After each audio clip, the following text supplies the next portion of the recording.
நீங்கள் பார்த்து கொண்டிருப்பது மதுரம் தொலைக்காட்சி, உண்மையும் பொதுநலமும். வணக்கம். மதுரம் செய்திகளுக்காக நான் உங்கள் சரவணன். தொடர்வது தலைப்பு செய்திகள்.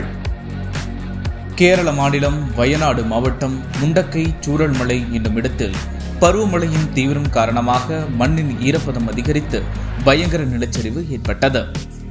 கேரள மாநிலம் வயநாடு பகுதியில் ஏற்பட்ட பயங்கர நிலச்சரிவால் உயிரிழந்தோரின் எண்ணிக்கை 270 உயர்வு.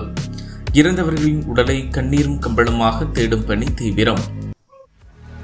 வயநாடு முண்டக்கை பகுதிகளில் மீட்பு பணிகள் சவாலாக இருப்பதாக கேரள தலைமை செயலாளர் வேணு தெரிவித்திருக்கிறார். முண்டக்கை குக்கிராமம் ராட்சத பாறைகளாலும் பெரிய பெரிய மரங்களாலும் மூடப்பட்டுள்ளது என்பது குறிப்பிடத்தக்கது. கேரள மாநிலம் வயநாடு நிலச்சரிவில் முண்டக்கை, மேப்பாடி, சூரல்மலை, வெள்ளர்மலை, அட்டமலை, நூல்புலா பகுதிகளில் இருந்த பல வீடுகள் மண்ணில் புதைந்தன. வீடுகளை இழந்து தவிக்கும் 3000க்கும் மேற்பட்டோர் முகாம்களில் தங்க வைப்பு.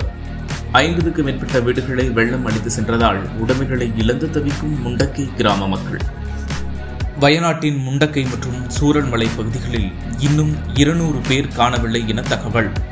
மண்ணுக்குள் மேலும் பலர் புதைந்திருக்கலாம் என்பதால் மீட்பு பணியை தீவிரப்படுத்த முடிவு. வயநாடு நிலச்சரிவால் பாதிக்கப்பட்ட இடங்களில் ராணுவம், தேசிய பேரிடர் மீட்பு படையினர் மீட்பு பணி இரவிலும் நீட்டிப்பு. மண்ணுக்குள் புதைந்தவர்களை கண்டறிந்து மீட்பு பணியில் இரவு பகலாக தீவிரம். இத்துடன் செய்திகள் நிறைவடைகின்றன. செய்திகளை உடனுக்குடன் தெரிந்து கொள்ள தொடர்ந்து இணைந்தீர்கள் மதுரம் செய்திகளுடன். நன்றி.